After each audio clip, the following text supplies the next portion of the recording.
getting really wrapped up in like, what's your CTR is a huge mistake. What you should be paying more attention to is the impressions and the reach and the velocity, how quickly that video seems to be grabbing some momentum.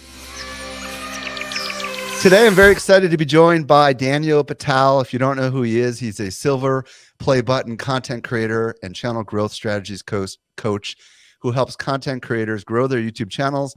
He's also a brand influencer and software consultant, and he's got an amazing YouTube channel, which we'll talk about a little bit more. Daniel, welcome to the show. How are you doing today? I'm doing good. Thanks for having me, Michael. Well, before we get started about what we're going to talk about today, and what we're going to talk about today is some of the biggest mistakes that marketers make on YouTube and how to overcome them. I would love to hear a little bit of your backstory.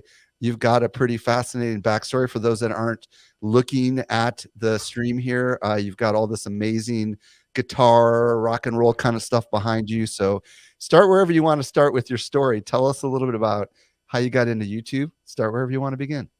Yeah, well, I guess the Reader's Digest version, depending how thick Reader's Digest is this week, is that I was a professional touring musician back in the day. So I actually had a couple major label deals and used to tour, but most of North America. And what kind of music? What kind of music? It was depending on the band. So most of it was somewhere influenced by either, it was basically rock, but it ranged from kind of a classic rock thing all the way up to like a power punk rock thing, depending on how old I was. And what kind of musician are you? An instrumentalist or a vocalist or a vocalist, guitarist? Yeah. So I play a little bit of everything, obviously, around me. But when I was touring, it was guitar and vocals. Nice. So keep telling us. So you're out doing the touring thing, and when was this? About approximately what year was this? I did that up until about the early 90s, maybe 92, 93 is when I started moving away from it more. I was my stepfather always said to me, like, you got to have a real job too. Even when I'm out making, we were out like in the studio with Aerosmith making albums, and he'd still be like, well, what's your real job going to be? So he was a stonemason, and he got me into the trade. So when I wasn't on tour, I'd come back and I would do renovations. We would do commercial and residential renovations and things like that. So that was where I lived for a long period of time. Is just touring. When I wasn't on tour, I'd come home and I'd build. So stonemason, tell people what that means. Does that mean like you're talking about like fireplaces and like stuff like that, or what? Yeah. Custom stonework. We used to do massive, these huge, multi-million-dollar homes with giant center, fireplaces that ran all the way up, huge stone and the arches and you name it. We did all that kind of stuff to stone walls and the outsides, patios, pool decks. We did all this kind of crazy stonework stuff. But that was actually what kind of got me. That was my first foray into video, was when my stepfather had retired and I had taken over the business, and I was swapping from stonemasonry more into general contracting. So I was doing a bit of everything. We used to use the Yellow Pages. We would when we had to advertise, you go, okay, I take $7,000. I get a page in the the Yellow Pages somewhere near the front. People know who we are, and that's how people can find us. But the Yellow Pages kind of went away, so you had word of mouth still, but then there was this new thing called the internet around that early 90s time. Right. And so we started, I had to quickly learn, like, okay, we have to learn how to be found on this thing that's called the internet, which was, very underdeveloped at that point. The search engines aren't what they are today. So learning to be discovered, over time, it turned into a thing where we started figuring out, like, geez, if we make videos, I think that actually can help our discovery, because over time, places like Google, when Google started developing, they started presenting videos for some of the search queries, and it was like, well, we should make videos. That's a good way to get discovered too. So I started making videos originally just for like projects we had done, renovations we had done, and we would walk through them and show them to people. So was this like the early 2000s, somewhere in that range, or like 2010 or something like that? Probably closer to mid 90s, probably like 96, 97 is when I really started paying attention to internet.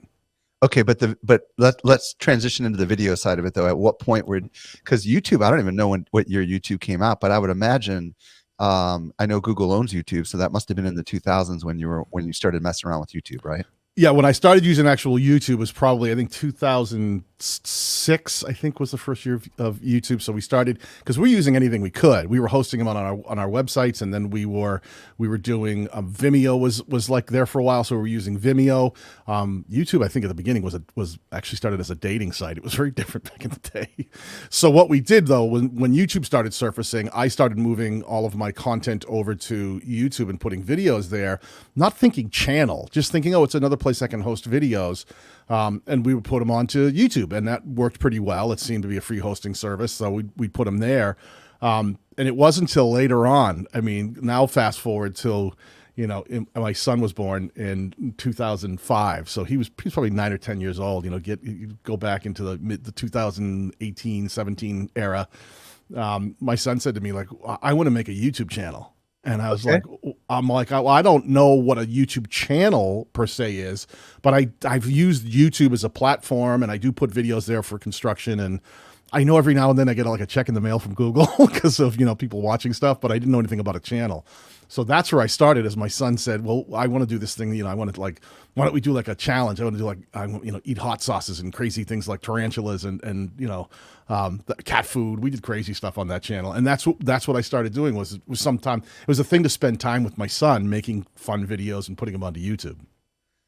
Awesome. So what happened after that? I mean, obviously there's more to the story because you seem to be all in on YouTube these days. Yeah.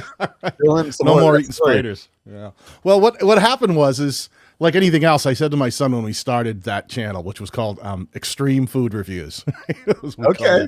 And what we did was I said to my son, I said, listen, I want to do this as long as it's fun. The minute it stops being fun, then I don't want it to be a chore.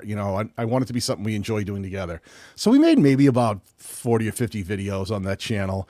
And then it got to be the point where I'd be like, hey, you want to film a video, Jonas? And he'd be like, well, I kind of want to go hang with my friend's dad. So, so I said, oh, well, I was gotten bitten by the bug. I had been publishing videos. So I decided to make a couple of videos for the channel where I also like cooking. So I would try, making some of the hot sauces that we were sitting there killing ourselves with. I'm like, oh, show somebody how to make a hot sauce.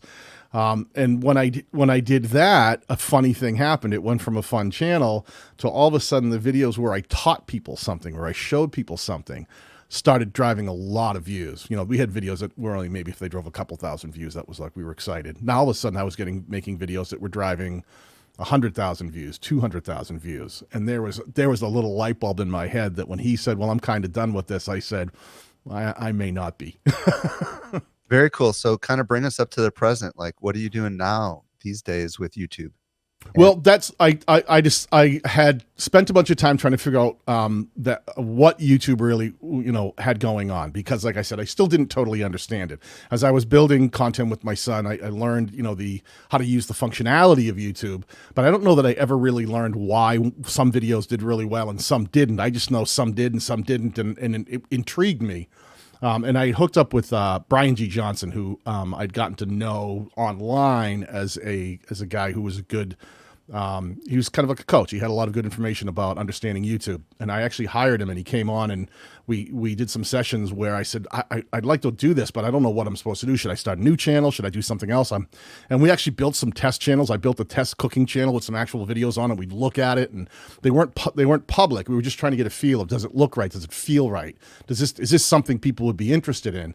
And as I was learning how to be a better video content creator and actually what was important on the platform, we ended up coming to the conclusion, like, well, you're a guy who's trying to make better video content, put it onto YouTube and grow a YouTube channel. That would be a great thing to actually make your channel about, because you're living that life. And that was where I started this channel, which is just my name, Daniel Batal. And it's all about teaching people how to make better video content, put it up onto YouTube and grow YouTube channels. And how long has it been since you launched that channel and after you hired Brian G? So I think I'm in my fourth year now. I think it's in my fourth year. So it was somewhere around 2018. I think we began, maybe July. It's not a long time ago, but it's been a bit. Did you ever think that you would be doing this now as your main career? Given your background as a musician and also as like an artist when it comes to stonemasonry and all that kind of stuff. Did you imagine you'd be teaching people how to use the internet? No. How to use YouTube? No, God, no, God, no. Oh, Lord, no, no, no. As a matter of fact, as it started to unfold, because I'm very passionate about anything that I get into. If I'm going to do something, I want to do it well.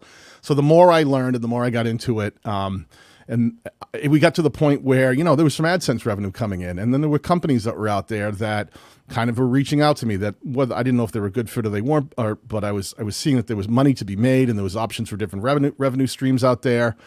And I was getting older. I'm 55 now. So when I started this channel, I was probably, 50, 51.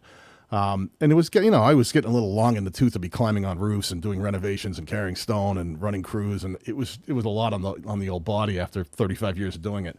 And I just kind of said, like, one day I kind of like looked at it and figured out a plan of action and said, I think if I can get this to a certain point, I can retire from construction. I just need to get it to a certain income level, and I can stop doing what I'm doing, switch over, and go all in and see if I can make this an actual career. And when I hit that point, like, my girlfriend at the time was like, "You're doing what? What are you doing?"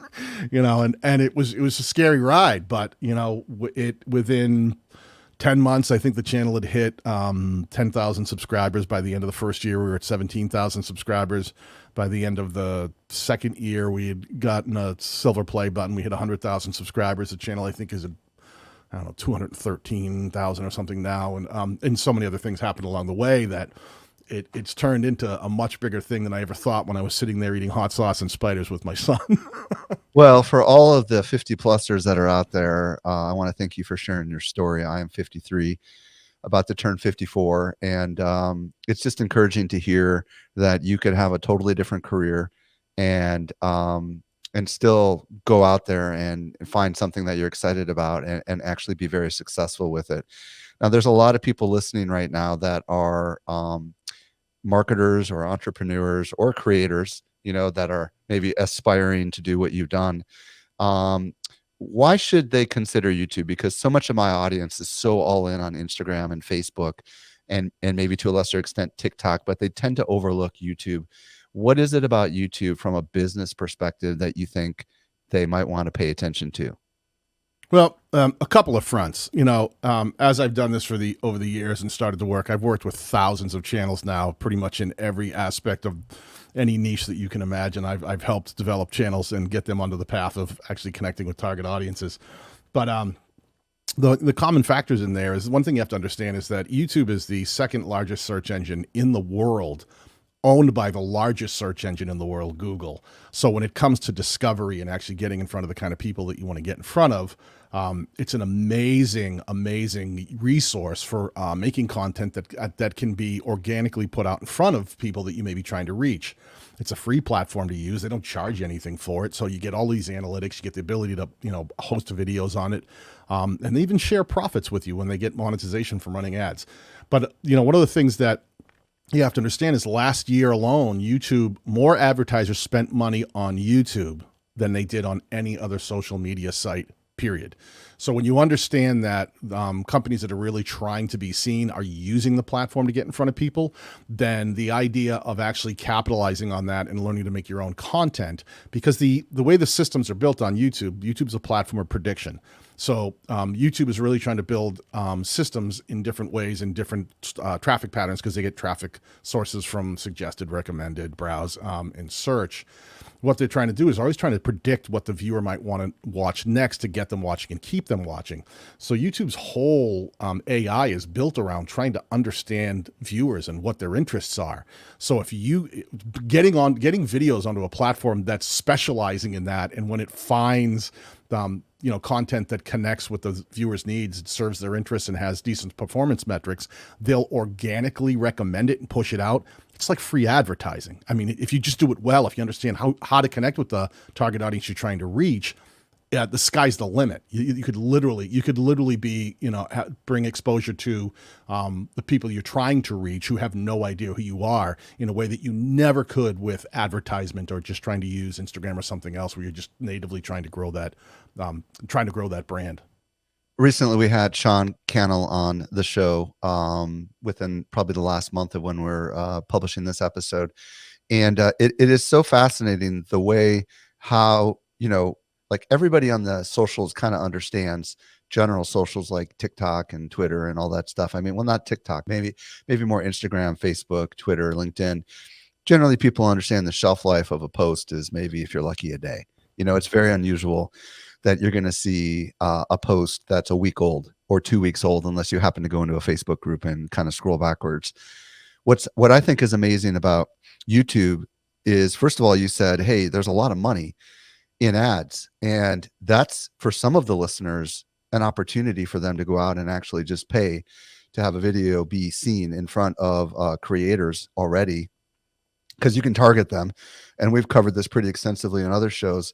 But it also, there's so much money on YouTube that they've recently forced all channels to monetize, right? Because there's so much demand for ads. So I think there is a big opportunity to create content and let YouTube just simply find you the audience. And what you kind of hinted at it a little bit, but why don't you talk about how YouTube actually finds an audience for your videos? Because I think that's something people maybe need to wrap their head around a little bit. Yeah, especially for marketers. I think I've worked with a lot of companies who try to bring their brand, their product, their company to YouTube, and they go, okay, I know how to do this, right? We'll basically build a giant advertisement and stick it out there, and we'll spend a lot of money and we'll stuff it down people's throats, and that'll work, won't it? And what we often find is the exact opposite is true. Is what people are interested in is conversations. They're interested in what's important to them. So if you can come to the platform and understand that YouTube really is using the viewers' interests to try to connect content with those viewers, then you can really leverage it in multiple ways. I know a lot of companies who come to the platform who may have a YouTube channel, but that's their smallest goal. They actually try to align themselves with influencers or creators who are in the lifestyle vein of that company, right? So you might get someone like like there's a couple of channels I work with. One is she's about a 400,000 or 500,000 subscriber crochet channel, right? And she's the kind of channel that would fall in line with people like, well, what are people who are interested in crocheting doing? Maybe they're also interested in cooking at home. Maybe they're also interested in things that might happen else around the house. So then there's companies that you can get like HelloFresh or someone like that might align and say, this would be someone we'd like to talk to, even though specifically what she's doing isn't the thing that we do. She speaks to the target audience that we're trying to reach. She speaks to the type of person who might be at home, might be crafting, might be doing things at home, and they might align with things outside of what their channel might seem to be on the outside. So usually with me, what I'm trying to do is when I work with brands and marketers who come to the platform, I try as much as ad revenue and trying to put paid reach in front of people is an important strategy if it's strategic. None of the paid reach metrics impact organic. And let me make sure I made that clear. So if you if you put a video on your YouTube channel and then you pay for an ad campaign, YouTube will track all of the watch time metrics separately, and they don't use that engagement to then figure out who to recommend your content to organically. They use organic views and watch time and audience retention reports to look and say, these people went ahead and clicked and watched this thing without it being paid to be put in front of them. So you have to understand that there's sort of two sides of that coin, one being paid, one being organic. And if you can double down on organic, you can really start connecting with the people who would be interested in your content or the products or the market or the brand or whatever it is that you bring into the platform. Let's talk a little bit about analytics, because you kind of hinted a little bit that there's some fascinating data that YouTube gives you. Many marketers are data geeks. They love looking at analytics, but they don't have YouTube provides, I'm just going to say, the best analytics of any social platform, full stop. It's almost overwhelming in the same way Google Analytics is overwhelming, because there's just so many things that you can do with it. For marketers that are reviewing their YouTube analytics, what specifically should they be looking at? What are some of the biggest, or said another way, what are the mistakes they make when they look at their analytics? Let's talk about that, actually. Yeah, well, there's sort of the obvious metrics that you hear about a lot. People throw around things like CTR, AVD, AVP. So we're talking about click-through rate. If your video is presented as an impression in front of someone who YouTube thinks might be the target audience, do they click? right? How many times do they have to present it in front of people before they click? So you'll hear about a click-through rate. A lot of marketers are kind of familiar with that, just even from ad campaigns. Your average view duration, AVD, or the average percentage viewed. So that's used to be called APV. Now they're switching it over to AVP to make it all sound similar. But those are the obvious ones, like do they click, do they watch? On all of these metrics, really what marketers need to understand is sometimes I think that people press their nose against metrics too closely and they can't see the forest for the trees. They just think, well, I need to get a better CTR. I need to get a better average view duration. I need to get. And the reality is what you should be looking at is you want to be getting more impressions. You want that video to be pushed out more often than previous content that you've made. You're always trying to compare yourself to you and see if you can improve the reach of that content. Because one thing you have to understand is the more a video gets pushed out, the higher probability it can be put in front of people who may not be the right fit. And YouTube understands that. They have very advanced systems in AI, which is pretty much a version of Google Brain running it. So it knows that, you know, when you put a video in front of a few hundred people that may have subscribed to your channel or may know who you are, you're going to get a higher CTR. Put that in front of several million people, that CTR is going to drop. So getting really wrapped up in like, what's your CTR is a huge mistake. What you should be paying more attention to is the impressions and the reach and the velocity, how quickly that video seems to be grabbing some momentum. That's the kind of thing that at the core, I think that anyone who's on the platform and has a YouTube channel, whether you're a brand, a marketer, a creator, you're a business, and you have to look at it that way as, you know, how effectively is my content connecting with the target audience I'm trying to reach? Okay, so let's talk a little bit about some of this stuff. Let's geek out a little bit. So click-through rates and average view durations, you say are the things that people look at, but really the more important thing is the impressions, right? So what's the metric called? And where do you find that metric? Like, is there a certain metric they should be looking at? Is it literally called impressions, or is it? Yeah, impressions. You'll see. So impressions, and it's you know, they actually have the definition in there. Impressions is physically when YouTube is putting your video in front of the viewer on the platform in specific places. Like when we talk about recommendation, that's YouTube is putting, everyone thinks like, well, it's YouTube, videos just go up, right? Well, not really. There's different traffic sources. If someone comes onto YouTube and they type into that search bar and they're looking for something, then a search results will come up. That's search. So every time a video is served there, whatever's ranking in there and being shown, those are all considered impressions. If someone just logs onto YouTube and they haven't used it as a search engine, YouTube will automatically start recommending content based on things like what's trending or what they know about that viewer, what they may have watched recently and maybe in their watch history. That's what they call browse. Now, if you're already watching a video and that video ends, there's going to be another video that YouTube is going to choose to put up next. And as you're watching it, if you see down the sidebar, there'll be another list of videos that while you're watching, like, hey, you know, you may want to check this out. That's the same sort of recommendation, but it's called suggested. And these are all just YouTube putting videos in front of people in different places. What people don't really realize a lot of the time is they think of YouTube as a search engine, which is great, but the vast majority of views on YouTube every single day don't come from search. Over 70% of the views on YouTube every day come from recommendation, browse, and suggested. So what you're really trying to do is get those impressions up, make sure that YouTube is pushing that content out, and then you can pay attention to, well, I know they're pushing it out. Are people clicking? Are they watching? Because these all go hand in hand. If they put your video out in front of people and what they think is the target audience, remember, it's prediction. They're using traffic data to understand the viewer. What is that viewer interested in? What else have they watched? How many other videos did they watch before they watched your video? What do we know about them in general when they do come to the platform? If YouTube understands that type of viewer and it thinks that your video is a good fit and puts it in front of them, do they click? Do they watch? How long do they watch? And more importantly, what do they go on to watch next? Because YouTube's trying to keep people on the platform watching content so they can serve ads along the way and drive revenue. So that's the number one thing that I would start paying attention to, is just that reach. Okay, so this reach that we're referring to, which is really impressions, right, is aggregated, I'm assuming, inside of YouTube under a metric called impressions. Is that right? Correct. And when you're looking at your videos, like give the listeners and viewers a little bit of like maybe the process you would go through. Like, let's say the last 28 days, or I forget what the default period of time is. I think it's 28 or 30 days or whatever. Like, what do you want to do? Do you want to sort by impressions? And what are we looking for exactly? When I first drop a video, because I've been doing this for a while, you have to remember that not all views are created equal, right? So not every video comes out of the gate swinging to do the same thing. The same way a batter gets to the plate. Not everybody's swinging for a home run, right? It's strategic in what you're doing.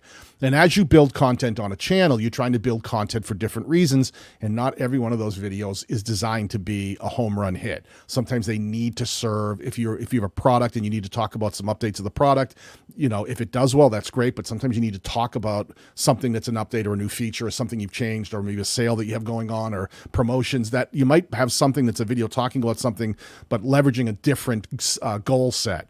But when you first drop a video, what I tend to look at when you've done it for a while, you start learning things like, I know when my channel has a certain amount of momentum, if I drop a strong video in the first 30 minutes to 2 hours, that CTR, if it can hit 13 and a half CTR for my particular niche and my channel and my target audience, that's going to be a banger video. So if I know this should be a strong video, I know I made this one, I expect it to do well, and I put it out and it comes out and it's not getting a lot of impressions and the click-through rate's really low, I'll jump right in and I'll change out that thumbnail, or I'll try to simplify or make the title more compelling, because I'm paying attention to what metric that they don't really specifically have, which is called velocity. And that's that whole momentum of how many impressions is it getting, based on those impressions, what kind of click-through rate is it getting? And then how long are people watching for, the average view duration, once they're down that rabbit hole of, they've clicked, they're inside of the video. Are they actually hanging in there? And then what are the engagement metrics? Are they commenting on this one? Are they liking this video? What am I seeing happening here that I want to really pay attention to, so that I know my video out of the gate should be hitting certain benchmarks? And if it isn't, I'll make some adjustments. Okay, so how do you actually determine those benchmarks for somebody who's not yet as data savvy as you are? So how do we go back and determine what that benchmark ought to be? Is there some sort of way we can go back and kind of set a standard upon which we're trying to beat ourselves? Yeah, I'm one of those guys. I'm a total data geek. I mean, you know this. I've helped build, a bunch of tools for TubeBuddy. I've worked with Nicole Kamensky on Morning Fame. I'm a data geek at heart. But at the end of the day, I don't think anyone needs to tell you when a video is doing well, right? I mean, if you put 12 videos out in the last month or the last 2 months, right? And those videos have all driven 100 to 200 views in the first day or two. And then you drop a video and it's driving 350 views the first day. That's about as far as you need to look. Like, something's happening here. Something worked here. That's your target audience saying, you know what? YouTube served this video to us, and instead of just grazing by it and moving on to something else that was served to us, we stopped and went, whoa, whoa, whoa. What is this? This connects with me. I'm going to stop and choose to watch this, as opposed to all the other interests that they might be served in any given watch session. So what you're trying to do on your channel, number one, is pay attention to that velocity. When you drop a video, is it connecting? Is it getting out there? Is it doing better than other content that you have put on your channel recently? Because if you become your own yardstick, it's a lot easier to make these adjustments and tweaks instead of trying to compare yourself to some unreasonable goal, like, how well is Mr. Beast doing, or how well is, Linus Tech Tips doing? You want to make sure that your content is constantly growing, because as we build channels, right, what we're doing is we're building a catalog. We're becoming better creators. We're building a catalog. We're building more content, and we're learning to be better creators. And if we're doing it right, if we have a strong value proposition on our channel, we should be able to, in an instant, tell somebody, the 3 W's of YouTube. What is your channel about? Who's the target audience? And why should they watch your content? If we make content that does that effectively at a glance, what happens over time is we start building things that will gain momentum. Because if you have a strong performing video, guess what YouTube might try doing? They might go, well, this person just watched that video all the way through. Let's try serving them something else from this channel. They seem to like this one. And if you have a deeper back catalog of content that already has some decent metrics behind it, relevance and performance, YouTube knows which bin to grab from to try to get that viewer to watch another piece of your content. Does YouTube provide you the ability to go back on some of your older videos and just look at the first hour or the first day to set some sort of I can imagine setting up a spreadsheet, you know what I mean? And tracking, kind of figuring out what my standard has been in the past, like my typical, first 30-minute impressions and click-through rate. I mean, do you recommend doing something like that and storing it in a sheet for someone who wants to be really analytical to kind of tell because maybe they're not as tuned in as you are to know that they got to make a change in that first 30 minutes. But if they figured out the data, can they figure out the data? Does it tell you the data you need to be able to do this very quickly? Yeah, actually, like you said before, the analytics are really in depth and they're very customizable. You can actually go in and you can create what they call groups, and you can say, listen, I'm going to take these specific videos, put them into a group, and when you pull up that group, it'll only show the analytics that you want to see for that selected group of videos, not necessarily all of them, because you may be doing live streams, you may be doing some shorts, you may have some edited content, or maybe you're doing something that you go, this one group of videos were all targeting this particular conversation here that I was really trying to hammer down on, and I wanted to see how these do. You can actually take all those, group them together, look at that data, and then you can add in the advanced mode of analytics. You can physically add and subtract the data points. You can literally say, let me add that metric in. I also want to see, how many subscribers, how much conversion this particular video did for the channel. You can set the date range from custom. You can have it from a day up to the lifetime of the channel. So you can start setting all the parameters by which the data is being fed to you, and you can export that directly up to Google Drive right from within inside of YouTube, so that it'll put it in a sense in a state of a spreadsheet, and you can actually just say, I want this all exported as raw data so I can just look at it or send it down the line instead of having to come back in and open up YouTube. I just would like to see it in a more of a form so that I can take a look and actually see the numbers. Okay, so there's a lot of people listening that have probably done a lot of videos like you have and I have, and we've got some clear winners and some clear losers. Does the impressions of the videos, it seems like the impressions of the video is very much based on the quality of the content that is in the video itself, right? I mean, there's things you can control, and you kind of mentioned thumbnails, and I know you can also change titles, but at the end of the day, is it true that maybe when you do have a winner, we should reverse engineer what is it about this video and the way we did this video? Is it the topic? Is it the style? Could it be all of these things? Like, what do you normally think about when you're trying to separate your winners and your losers?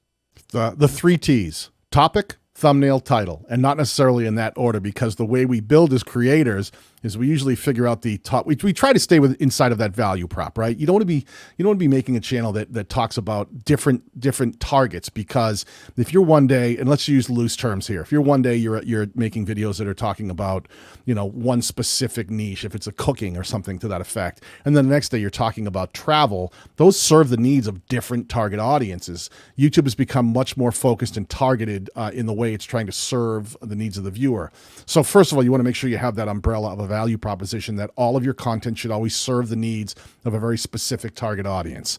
But when you get inside of that topic, title, thumbnail, we first usually, when we're trying to develop, say, well, today I want to talk about, pick your topic. If I said the new iPhone, okay, well, what do you want to say about the new iPhone? Well, I would like to talk about how you can expedite your use your iPhone to get your calendar up to date, to keep yourself more organized using the iPhone. Okay, well, now you have an idea of where the title's going to go. Well, then how do I bring that into a thumbnail? Because that's your other T, right? How do I get that image? I don't want to just take text and stuff it up into the thumbnail. The thumbnail is the thing that's going to stop people in the scroll. And you have to remember that your content is going to get served up against the other interests of that viewer. Not always just like in search, similar channels to what you're talking about. So at any given moment, like me, I'm interested in guitars. I'm interested in Harley Davidsons. I'm interested in vintage American muscle cars. But I'm also interested in things like how I can more effectively grow a YouTube channel and the impact of social media on the creator economy. So I'll be getting served all kinds of videos. And in the interim, you have to think, well, what's going to make Daniel stop and watch that one video that's talking about how to grow a YouTube channel or how to make better content, and skip past the one that was completely unrelated, that was like a Rick Beato video talking about breaking down, the top 10 Billboard songs from the eyes of a producer. So if you know that you're really, what you're trying to do is you're trying to compete against the other interests of the viewer in that moment, because when everybody opens up YouTube, they're going to get served something different. You want to make sure that the target audience you're trying to reach more often gets served your content, and that your content competes well against their other interests, so they don't just slide by you and go and watch that other guitar video. They watch the product video, the marketing video, the thing that you brought to the table. And that's where I think a lot of marketers need to really start saying, wait a second, we need to talk about conversations. Conversations is something that I think marketers miss out on. Can I tell you a quick story? Yeah. I was a speaker at VidCon last year, and one of the things I talked about was was connecting creators, small creators, with big brand deals. And I brought in one of my coaching clients who's done very, very well for herself. She owns a hair salon. She actually closed it down and went full time on YouTube. She was doing so well. And one of the things she had done was she was approached. On her channel, she talks a lot about hair. So she was approached by a company that was like I think the name of the company, I'm not telling tales, Blow Brusher, I think it was. Basically, it was like a hair dryer with a brush on the end, and it was a product that women or anyone could use that was like a dryer with a brush on attached to it. Okay. And they wanted her to do like a video that talked about that brand and that how to market. You got to put the name in the title and you got to say Blow Brusher. And she said, no, that's not what my target audience is interested in. I've done the research. No, your name doesn't have a lot of searches every month. It's not like people are putting Blow Brusher in. That means nothing to them. Instead, what she convinced them to do a video with her that she used the product and found out it was really good for straightening your hair. And she made a video that said, why I never use a flat iron to straighten my hair anymore, and maybe you shouldn't either. Never mentioned the product. The video was well over 350,000 views, blowing up. The company loved it. They're getting all kinds of conversion. They've got their link. She mentioned the product once you're in this using the Blow Brusher, but she leveraged the conversation, not the product. And that is what connected with the target audience.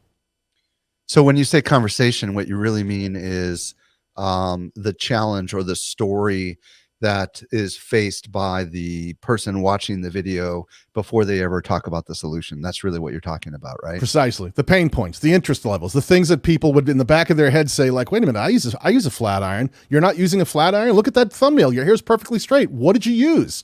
Yeah. Get them interested. Be compelling. Speak to them on the level of things that are going on in their life, even if they don't know who you are, what your product is, or what you're selling, or what it is you're trying to get through to them with. Talk to them on the problem solving end of it, right? This is marketing 101. This is the old school, Ron Popeil, out there with the pocket fisherman, like, well, you want to go fishing, but you don't want to grab your whole tackle box, solve the problem, put the conversation first, and then show them how the product is something that they might want to, what they might be interested in, and don't force it down their throat. Start with the conversation first. So going back to, these 3 T's: topic, thumbnail, and title. There's 2 of these 3 that you can change after the video is obviously been published, which is the thumbnail and the title. It kind of implies that you've got to get your content really dialed in first and foremost. And this kind of brings me back to a parallel question, which is Google, YouTube, their algorithms are really smart. They're clearly watching somehow the way some people are interacting with this video in order to give this video more impressions, right? So I would imagine that a good video with just an okay title and an okay thumbnail might actually get a little bit more impressions than a bad video because people are watching it. Am I right? Am I wrong? Very true. All the metrics work together. This is, again, why I say don't press your nose against one metric too hard. Think about how they all work together, right? Because you could have a video that, maybe it's not you look at it, you go, that's not the greatest thumbnail in the world. And that title seems pretty straightforward. But if it connects with the audience and they stop and go, wait, I want to watch this.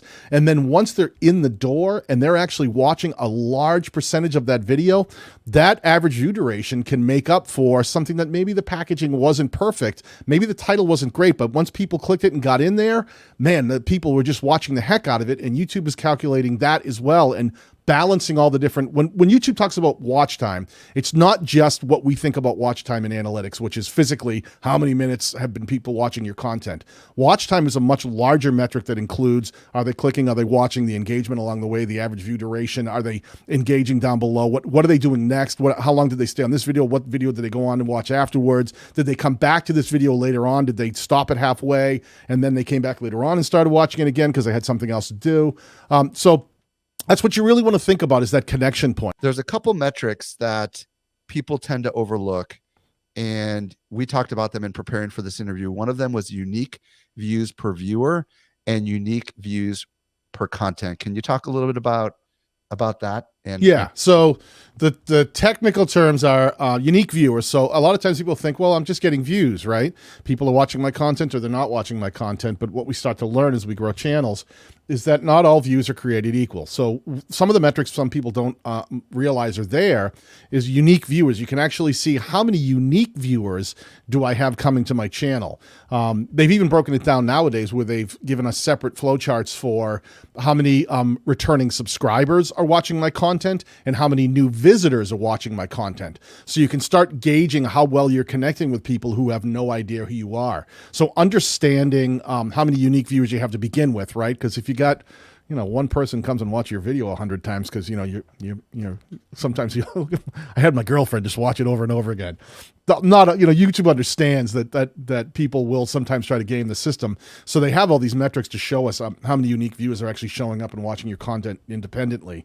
But they actually also have average views per viewer, which is something that a lot of creators don't pay attention to. And again, when I say creators, I mean anybody who has a YouTube channel, you're a creator. So one of the things you want to look at is the average views per viewer. If you can get a viewer to come in and watch 2-3 views, now sometimes that's the same video that they've gone back and watched again, because sometimes the content it feeds itself in a way where they'll actually rewind it and watch it again, or come back to it later and watch it one more time because they learned something. But sometimes they'll move on to the next piece of content. But if you can get that person to engage and watch 2.3 videos per average view per viewer, that's when you're really going to start building momentum. Because again, YouTube is a platform of prediction, which means it's looking at the traffic data from viewer behavior to understand who to recommend content to. And I say this all the time, all the engagement metrics work together in a way that YouTube will never give us the full, the algorithmic breakdown of how they play them in there. Views is obviously the most important, how a person watches your content, how long do they watch it for. But they're also paying attention to satisfaction. That's a new thing that YouTube's really paying attention to. And they're using different metrics to figure out if they're satisfied. They said a long time ago, it's like, listen, we understand that it's like watching a movie at midnight on Netflix. You might turn it on and you could be trying to fall asleep and you got insomnia and you might watch the whole movie, but does that mean it's the best movie you ever saw and that you'd recommend it just because you watched it all the way through? Maybe not. YouTube understands that too, and they're trying to really understand satisfaction. So they watch metrics like, what else is this person doing? Are they hitting the subscribe button? Are they hitting like? Are they going down below and leaving a comment? Is the creator coming back in, responding to their comment, and then they come back in and they reply to the reply of that comment? Are they sharing that content? Are they going on to watch other videos? Are they hanging around the channel and going through the tabs? I can't tell you how many times I've done channel consultations with creators, and I didn't really watch any of their videos. We just snooped in around their channel. Guaranteed the very next morning, guess who's all over the homepage of my YouTube feed? That channel, because YouTube looks at me as a viewer and says, I saw you, you were playing around in there. You looked like you were interested. Let's try serving you more of that based on your recent history of engagement on the platform. The viewer behavior is the number one thing that anyone on the platform making content needs to really take into consideration and go, how can I trigger these viewers? How can I get them watching and keep them watching and get them coming back for more than just a view? Let's get them engaged with the channel and build the channel in a way that they're coming back for things like my posts, my live streams, when I drop a short, when anything, in that area. They might just be surfing through my playlist to see what else I have going on. If you can get them really working inside of that channel and treat that channel like your storefront, that's when you can really get a channel to gain some traction and gain some momentum. Daniel, this has been really, really helpful. If people want to find out more about Daniel Batal, where do they go? Where do you want to send them? And also, if you have a favorite social platform that you want people to connect with you on, where would that be as well? Yeah, I probably spend most of my time on YouTube. Obviously, it's Daniel Batal, my name, Batal, and the channel is named Daniel Batal. My website, if you're interested in connecting with me in terms of consulting or working on trying to figure out better strategies, personalized growth strategies, it's danielbatal.com. And I also spend a lot of time on Facebook, but mostly in a private group. That's a paid group for my channel members. But I'm on Twitter a lot. I spend a lot of time on Twitter growing that presence, trying to give advice to creators who are out there trying to figure out the best ways to get their content to connect. And your Twitter ID is also Daniel_Batal. Daniel_Batal. Thank you so much for coming on and sharing your wisdom and insights with us. We're so much better because of it. Thank you very much, Michael.